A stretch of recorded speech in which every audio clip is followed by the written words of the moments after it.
Yo, what's poppin', MVP gang?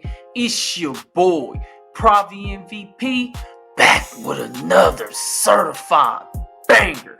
In today's episode, we got fresh, unedited gameplays are included. In the 5v5 rec game, it was me and my boy Peso and 3 randoms. The center was intentionally trying to sell the game, and you're gonna see me have to play through that. But today, this isn't about a build, this isn't about a patch, this isn't even about winning or losing. This is about why a lot of competitive players, including myself, the ones who actually care about integrity, improvement, and real hoops, are starting to feel like mentally checked out of this 2K quicker than ever, even though it's a quality game, even if they're winning. Before we go any further, I want you to pause for a second. Not to think about your record, not your rep, not your stats. Just ask yourself this one question. How do you actually feel after you get off this game? Because if the answer isn't relief, happiness, joy, or just that competitive thirst that most men have satisfied, then we need to have a talk. Because video games' main purpose is to increase those things. This game has pushed a lot of us into a space of constant tension, frustration, and burnout without us even realizing it. Before we even get deep into the episode, I want to pause. If you are listening to this right now, I need you to check in with yourself. How are you really doing? Let's all take a deep breath. Most High, we come to you grateful for waking up today, grateful for the breath in our lungs. We are grateful for another chance to grow. We ask you to quiet the noise around us, within us, help us separate who we are from what we do, and remind us that our value isn't measured by performance, approval, or outcomes. Strengthen our minds where we feel worn down. Restore peace where stress has taken root.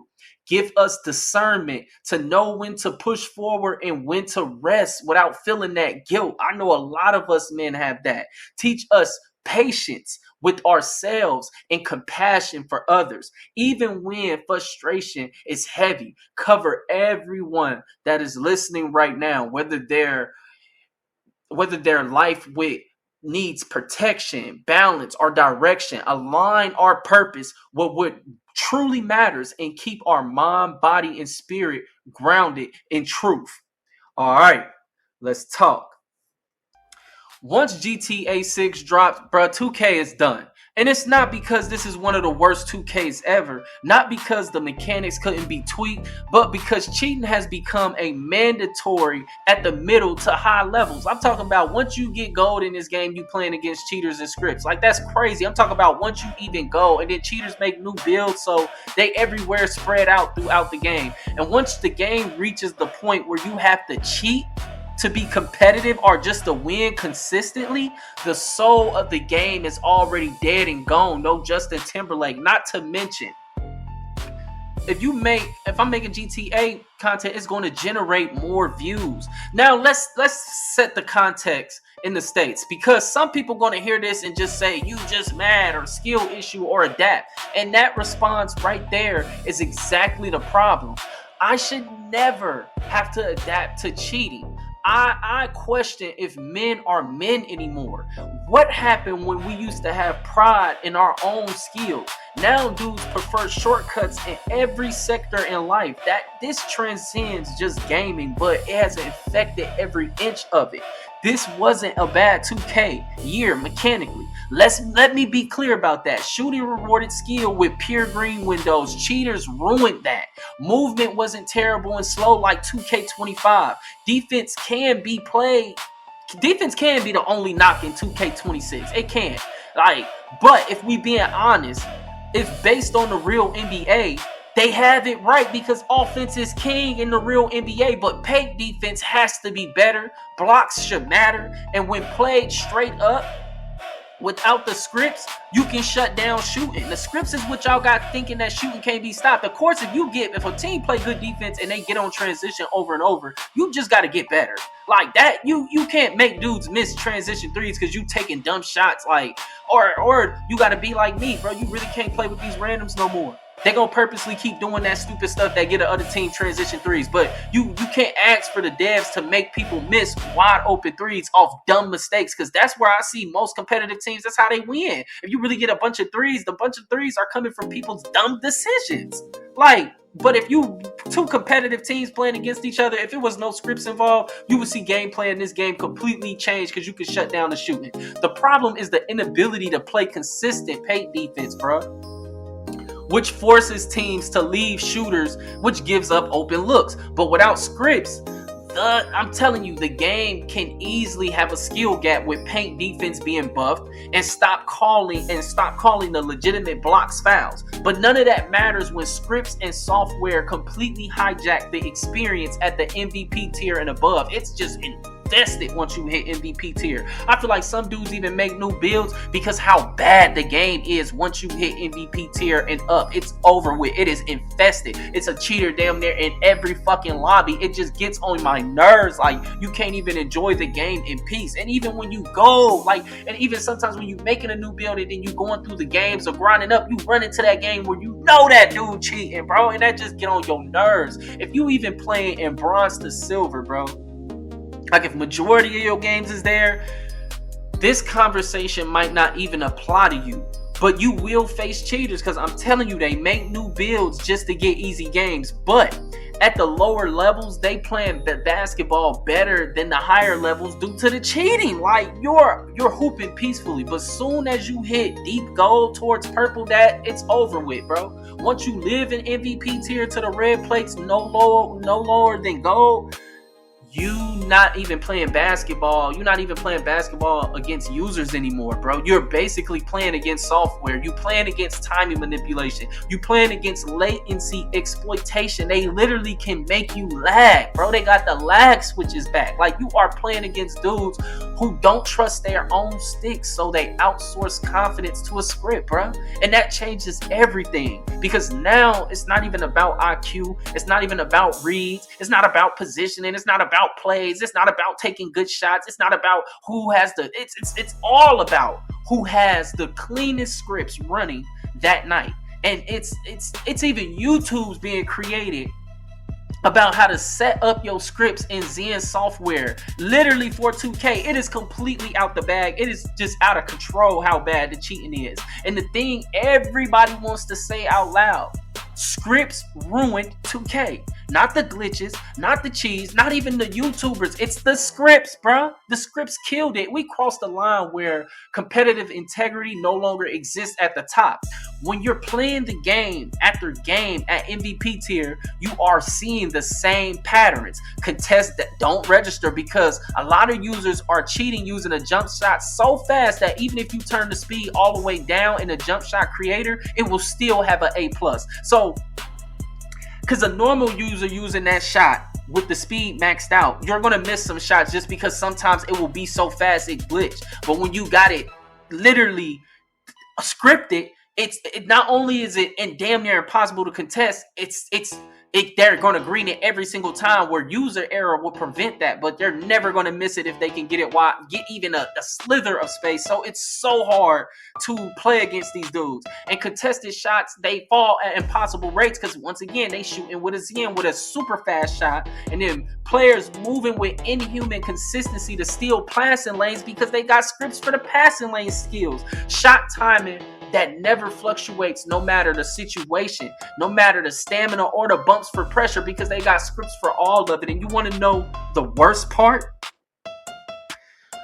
The 2K devs reward it. So now if you refuse to cheat, you at a disadvantage, not because you're bad, but because you're honest. And that creates a mental tax, because you gotta lock in every single possession like it's a game 7 to even have a chance of beating these dudes that cheat. And if you're not a dude that plays starting 5, I implore you, go play starting 5 and tell me cheating ain't in this game. You will quickly see and get humbled, because it's way better players in starting 5 than it is rec, because you're going to run into the best scorers in the entire community, dudes who are straight up cheese balls. If you really think you like that, go into starting 5 if you like to play 5s, and then you're going to play 1v1 5s, and you're going to quickly get humbled, and you see how the game is played when I'm talking about how much dudes be cheating. You gonna play against dudes who ain't gonna never attempt a 2-point shot the entire game, and you feel like you gotta literally use everybody on the court to try to stop that dude. It's just having to play perfect basketball to have even a chance at winning, bro. You gotta make all the right reads every single time. Rotate early, box out with your thumbs, and you will still lose to just a dude just sitting back, just letting a script do everything. You win, bro. Look, even if you win, you're exhausted, you burnt, you drained. That's mentally.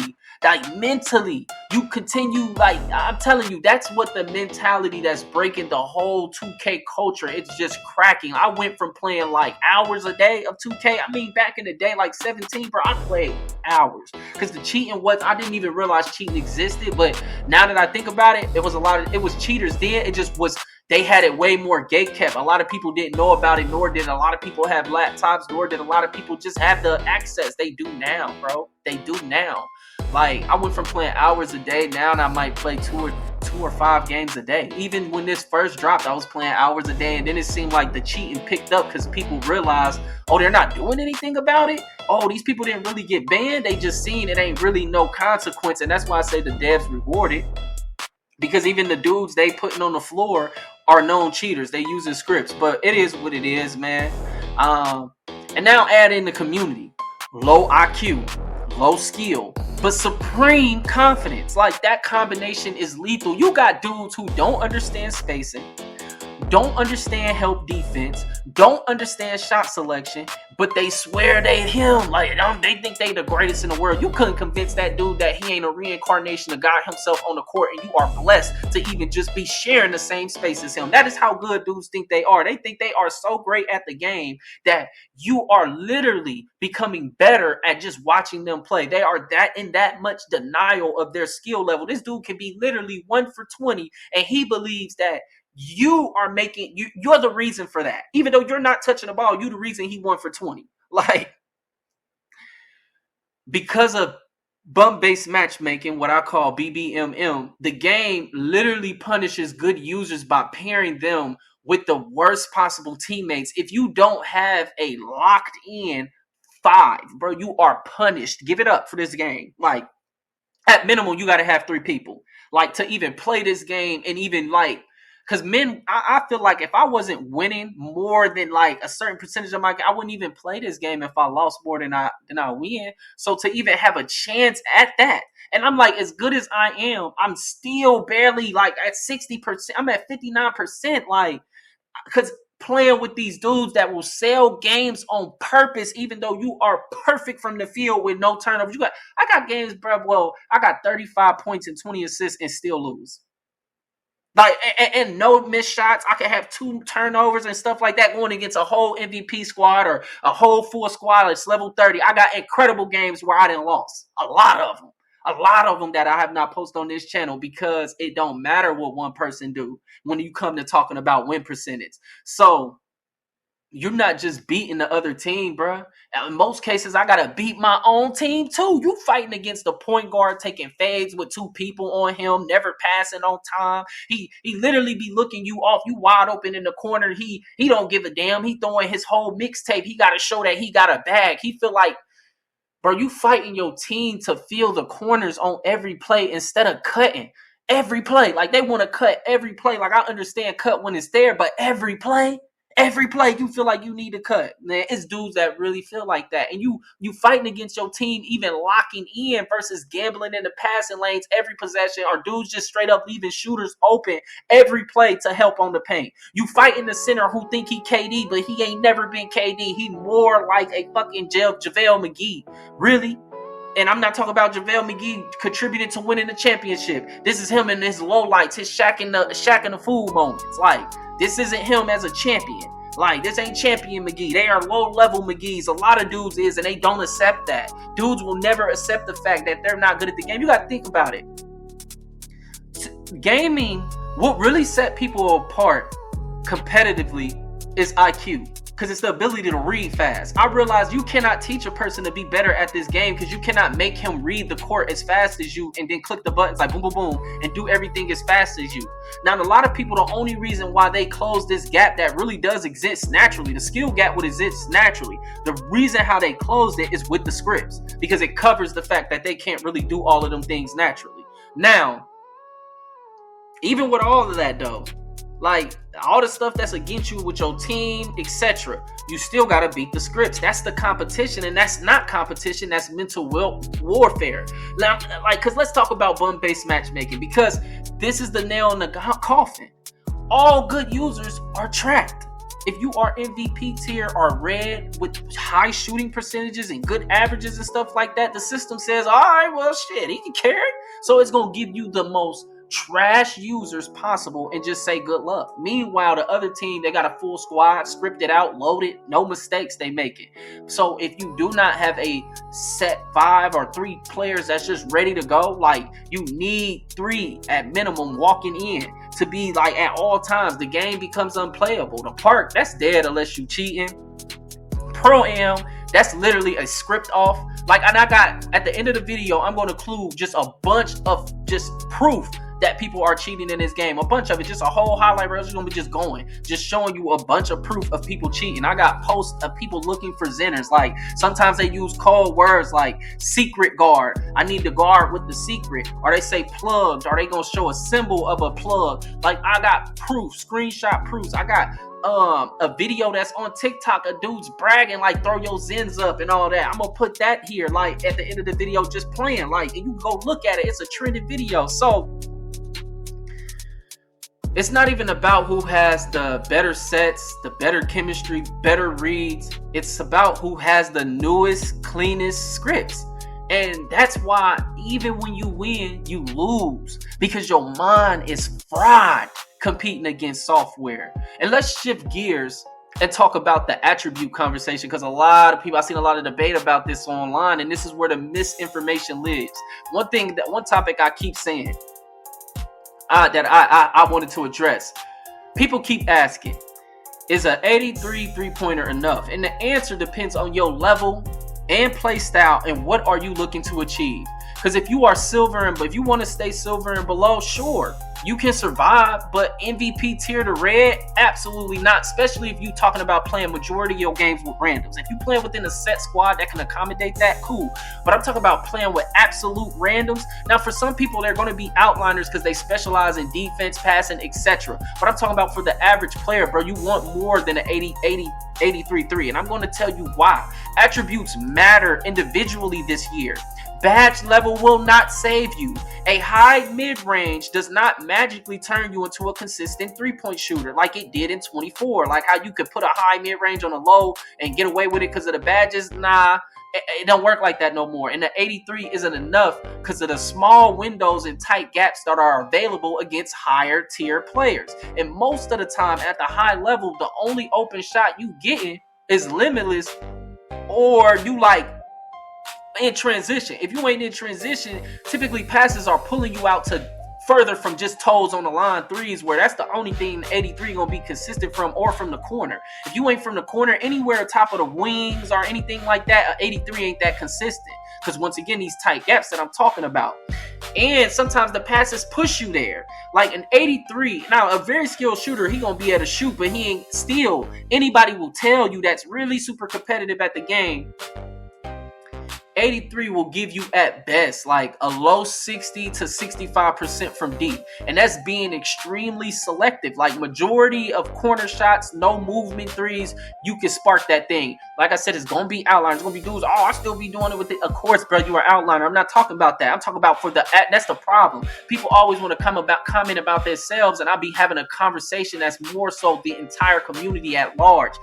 Everybody ain't shooting 80%. I am. That's the thing. It ain't just about me. That ain't got nothing to do with the entire community. The consistency, if you want it, but I knew that You needed a certain rating to be able to shoot as consistent as I wanted to. So if you want to just be able to spark that thing and be the consistency at the highest level, 89 is the threshold. That's for everybody out there. Like, you need at least a 89 if you really, really want to, because that is where you are no longer praying. You are confident. You can hit open shots consistently, punish late rotations, space the floor properly, and then you can +2 the set shot from gold to legend. If you got an 89 3-pointer, you can easily set shot that from gold to legend, and then that's the best shooting badge in the game. And once you have it there, it's no reason you should shoot under 70% unless you have bad shot selection. So a lot of people try to get an 89 mid-range and then stop at an 83 3-pointer and think that's giving them the same effect as, and then because you got the legend set shot specialist, you think that's giving you the same effect as having a 89 3, and then you got your boost, your 3-pointer getting boosted with your takeover, pushing it into the 90s. Like, you got to think about it. And then your set shot specialist is on legend. Once you have it set up like that, you will not shoot under 70% unless you have bad shot selection or you haven't found your jump shot, which you can find one on my animation cheat code video. Another factor is, do you go for points per game over efficiency? Because some players, like I got a video on that. What type of shooter are you? Some people hunt for efficiency. They are snipers. And then you got people who are machine guns. They can shoot at a high level, but they take a lot of questionable shots because they want points. They are more so they going for the kill. They don't care about the accuracy. The sniper cares about the accuracy in the kill. He don't care about just the kill. See, I shoot 80% from 3, 591 games played in 5. That is not luck. That is understanding the system and understanding my own game. And that is why when people say 83 is enough, I know exactly what tier that they're playing in. Now, that's enough if you're playing within a set squad that your role doesn't require you to shoot a bunch of threes, or you're going to always be on the break, or you're always posted in a corner. This is not for you. This is for people who make builds and then enter a bunch of random lobbies where you're going to be put anywhere. A 83 is not enough. And I'm like, if you really want to, because that's how I hit MVP tier. All my builds, I hit MVP tier by myself, grinding through random rec. And that's why I can do so, because I'm never really missing if I'm getting a good shot. Ever. Really. It's very rare. Like, the lesson, the real takeaway. If you're a high level player, and you really got to protect your mental health, because 2K26 in its current ecosystem is toxic by design.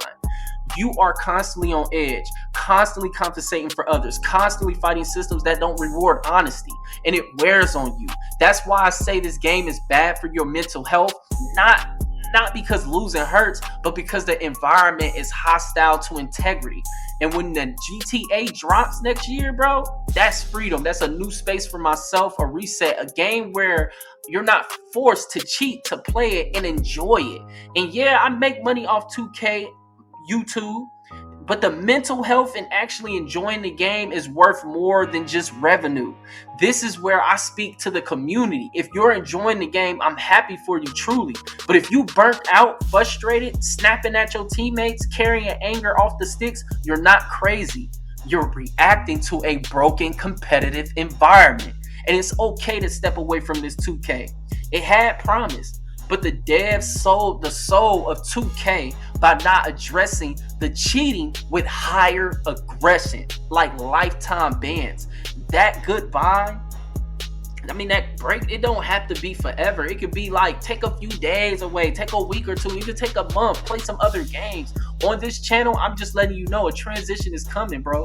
New content, new energy. Because once GTA come, bro, I'm really thinking about 2K27. I'm not even going to get it when it first drops. I'm going to watch from the sidelines and play the new GTA. 2K has shown me this year they don't support the type of player that I am. They don't care about my voice, so they don't want my money. They're not interested in it. They want to cater to dudes who want to cheat and all that. Cater to them. You know what I'm saying? But on the next episode, because I'm gonna thug 2K26 out for y'all. I'm not gonna quit on y'all, none of that. I'm not gonna sign off, none of that. I'm gonna thug it all the way out. And where we going to be talking about on the next episode is where 2K went wrong and how to fix it beyond just the cheating. So until then, it's your boy, Pravi MVP, signing off. Stay consistent, stay focused, and blessings to the Most High. Peace. One of the most important parts of this video I almost left out, bro. I have a whole wall of shame of all the different dudes that been cheating on this game. This was all taken in less than 10 minutes of just scrolling the Xbox thing. When it's an event going on, typically the cheaters pop out. So it only took literally just a fragment of my time to catch all these dudes looking for cheaters on this post. And they use secret language. Even anytime you see the word, I need a guard with the secret or plug, or they got the little plug emoji, that's them looking for a Zen or a Titan user. So anytime you see that on a group post, report that user. That user is cheating. These dudes are all bumps. I don't care about what they win percentage are. Any user you see on this wall of shame is a straight up bum. I don't care if you know them or not. Tell them I said it. They're the problem with the community. They over here looking for people to cheat and looking for people. If they looking for people to cheat to run with, then they cheating themselves. And that's my opinion on that. I even got another attachment, a video that a dude shared in a Reddit thread that's from TikTok that has like Sleazy World playing in the background. You know, I be stepping on shit with all that. And it got all like a thread of all the different users showing off they Titan or they Zen, etc. A whole bunch of different users. That's how out of control it is. Like niggas is going viral off literally making posts about showing off they Titan and they Zen. So, and they shooting percentages and all that. I got that video included. And then I also got a post that went viral from a Facebook group that I'm a part of. And it's even more viral than it is in the screenshot that I'm about to share. And it's a dude talking about how the game has affected his mental health. Literally, like, you be able to see it all, but that's it for this video.